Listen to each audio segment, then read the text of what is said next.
debate in the Republican Party before we are prepared to have a great debate with Barack Obama. And I think it's very important to understand that.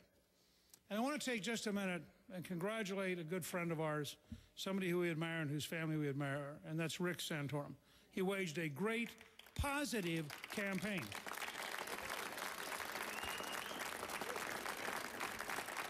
I served with Rick. We've had a great relationship over the years, and I admire the courage, the discipline, the way he focused, and I also admire how positive it was. I wish I could say that for all the candidates.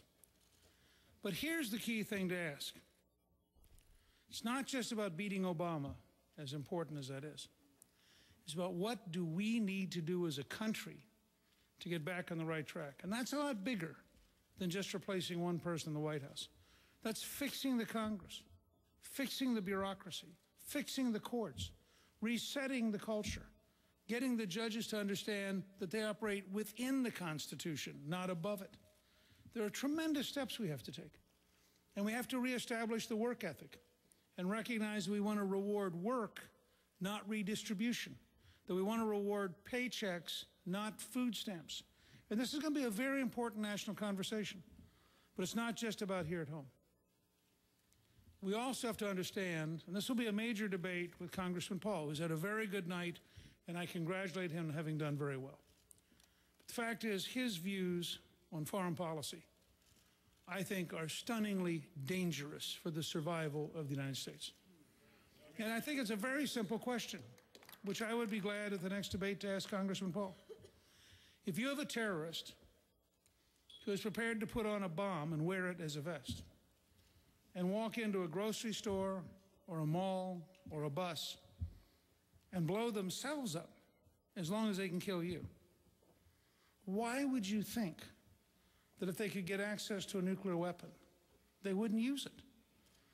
An Iranian nuclear weapon is one of the most frightening things we have to confront for the future of every young person up here and every young person out there. If they are going to live in safety, they have to live in a world in which there is no Iranian nuclear weapon, period.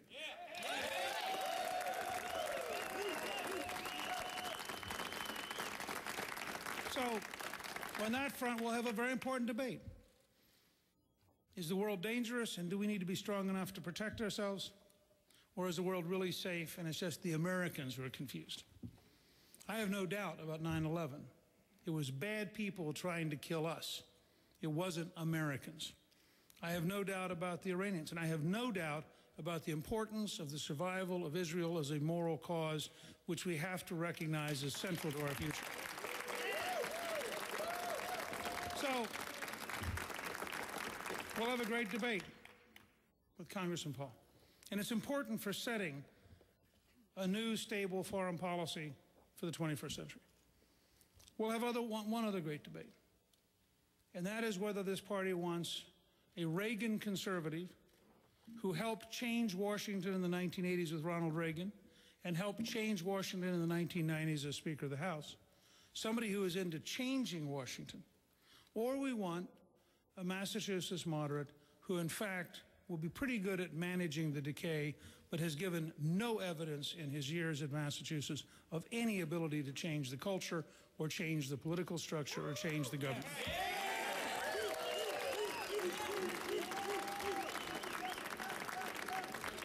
Now, let me be clear, because I think it's important given all the things that were done in this state over the last few weeks. We are not going to go out and run nasty ads. We're not going to go out and run 30-second gotchas. We're not. But I do reserve the right to tell the truth.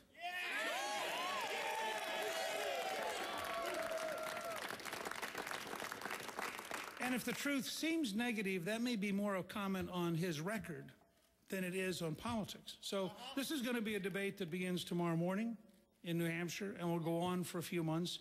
And I'm convinced that the Republican Party will pick an heir of Reagan, a committed conservative, and somebody with a track record of changing Washington.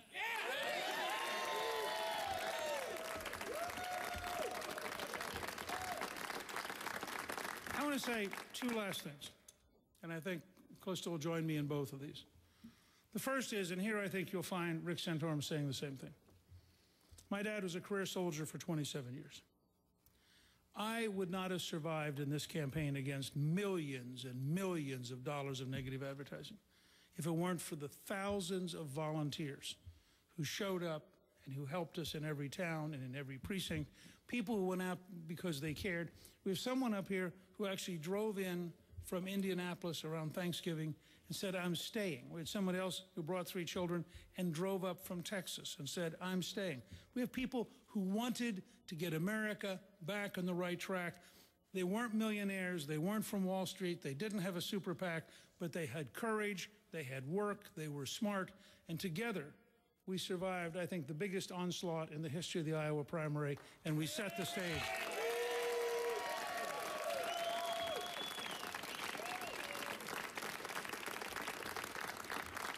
I want to say one last thing. We were over earlier tonight in Waterloo, which had the largest single site for caucusing, and a very distant relative, like 190 years, named Craig Gingrich, who came from Pennsylvania, or his great-great-great-grandfather came from Pennsylvania, spoke for me. And he was very kind. He's gotten to know our younger daughter, Jackie, and he had sent her what he was going to say. And part of what he said to his caucus was about his 2 sons, who just came back from serving in the Middle East. And it reminded me, and I'd like to close with this because I think it's so important, and it's why the Iowa experience and the New Hampshire experience, the places where you actually have to see people.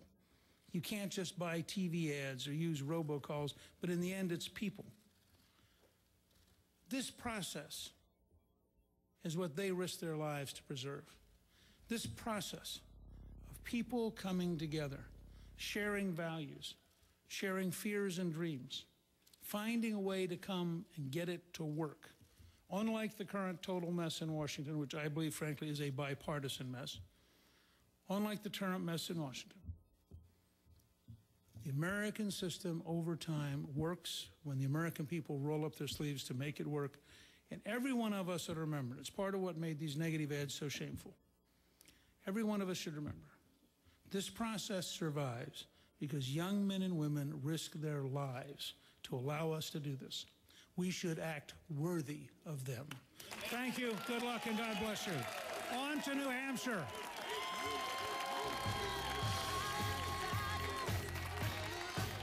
All right, let's take a look at the votes right now. You just heard Newt Gingrich. He comes in 4th after Ron Paul. But look at 1 and 2. Right now, with 93% of the precincts reporting, Rick Santorum is 99 votes. 99 votes ahead of Mitt Romney, 28,102 votes for Rick Santorum, 28,003 votes for Mitt Romney. Look at that, 115 votes. It just changed. Rick Santorum is slightly ahead, 7% of the precincts still outstanding, waiting to get those numbers. John, what's going on over here? Well, we're filling in the map, Wolf, but that 93% of the vote counted is significant because, as you mentioned, 99 votes separating the leaders. So people out there saying, can Rick Santorum pull ahead or can Mitt Romney come back? One of the points I want to make, if you look at the map, purple is Rick Santorum. You see he is winning much of the state. However, many of the places he is winning are tiny. Wright County, 0.5% of the population. He wins with 92 votes. So it's not necessarily how much purple you see, it's where the purple is. Mitt Romney, on the other hand, much less Mitt Romney county-wise than 4 years ago, but he's winning where the votes are. Polk County, the largest county in the state. Des Moines, 99% of the vote. If that margin holds up when you bring in the 1%, that could get Romney another 50, 60, 80 votes. So we need to wait and count those votes. That's why this one's not over. Come out here to the east. I want to show something. 4 years ago, this was completely Romney country. 4 years ago, this was Romney country. Look now, a lot less of Mitt Romney, a little better up here, a lot weaker out here. However, Wolf, as we wait for the final 7% of the precincts to come in, where are they? A good chunk of them are right here. In Dubuque County, Governor Romney is winning. That's not a lot of votes, but if he keeps this margin up as you go, that's 20 votes, 40 votes, 60 votes. So we need to watch if he keeps the margin there. Another place, Cedar Rapids, 95% of the vote, a much healthier Romney lead there. If that percentage stays up, again, there's your 50, 60, 80, or 100 votes. As those votes come in, and down here in Davenport, another Romney strength, 97%, Romney is leading. Again, if he keeps that margin as they count the rest, that's the key. We don't know which precincts haven't reported. We can't say he will do as well in those that are out where he's done so far. But that number's tracked pretty consistently all night long. So there are places where you can see Mitt Romney making up the vote. One more point I want to make. Just north of Des Moines, Story County, 2.7% of the population. There's a college campus here. 7% of the precincts in. We've got a ways to go here. Could get a couple thousand more votes from this county. So we've got a ways to go. We've got a ways to go right now, up to 93%. This is what happens. The vote came in pretty quickly once the numbers started to come in. Now there are a few small places outstanding. We got to wait. We got to count. And look at how close it is between Rick Santorum and Mitt Romney. Ron Paul, we've heard from him. We've heard from Newt Gingrich. Let me walk over to Anderson and the rest of the team. You know, it's Newt Gingrich.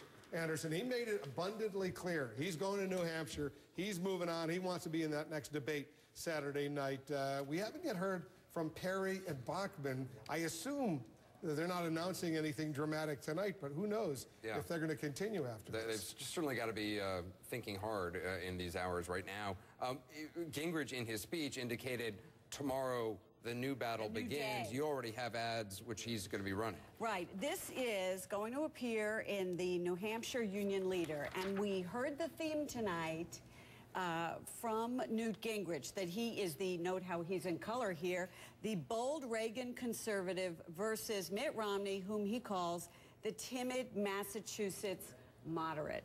This is clearly going to be the way that Newt Gingrich is going to wage the rest of this campaign. And I believe he can actually do Mitt Romney some damage with this. Look, he's angry about the negative ads. He's angry about the super PAC.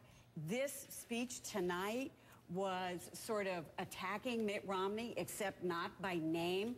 And this is clearly what we're going to see going forward. I should just let our viewers know Michelle Bachmann is approaching the podium, getting ready to speak. We're going to bring her comments to you live. Obviously, want to hear what she has to say. Her husband, it looks like, I think is... No, not her husband. Somebody else is speaking right now. John, what did you want to say? Well, Speaker Gingrich is going to have some help. Number one, the Union Leader newspaper, a very loud voice in the state of New Hampshire, has endorsed Newt Gingrich. You can look for Mitt Romney to arrive in New Hampshire tomorrow to a front-page editorial saying, not so fast, Governor, and he will have that. And also Governor Perry, we'll see if he reassesses after tonight, but I spoke to him earlier today, and I said, is there any number that would cause you to drop tonight? And he said no. He said he was going on to South Carolina, and importantly, he said he, too, would start drawing sharper contrasts with Mitt Romney, saying this guy's for individual mandates, this guy's just like Barack Obama on health care. Conservatives so do they focus now just on Mitt Romney, or do they also have to start focusing on Santorum? Well, I think you'll see some Santorum as well. However, at the moment, Santorum is not the threat in New Hampshire that Romney is. They want to bring Romney down in New Hampshire. He's got, it's his best state. It's his best state. He's at 40% or so right now. They need to come after him fast. I think he's on a crusade to bring Mitt Romney down. Exactly. Whether or not he wins. Right. What I heard tonight was a man who is so angry. He's determined that Mitt Romney's not going to be the nominee. It's like that old movie slogan, this time it's personal. Yeah. I can't remember what movie that was for. There's a history of Newt Gingrich being personal. That's Bill Clinton. And my sense is he's going to do the best he can to win. But if he doesn't win, he's going to throw his support and work actively. Because he likes Santorum. He doesn't like Romney. Let's listen into Michelle Bachmann. Can't thank him enough. And the entire Iowa team, you guys, thank you for everything you all have done. I just have some prepared remarks. I'm so grateful for you that you're here, and then we'll have a party afterwards, so stick around. Thank you so much, everyone, and thank you, too, to Iowa, my home state. I've called Ron Paul, Mitt Romney, Rick Santorum, Newt Gingrich, Rick Perry, to congratulate each one of them on their respective places this evening in the lineup. The people of Iowa have spoken, and they have written the very first chapter in this long journey to take our country back from Barack Obama. And make no mistake, we will.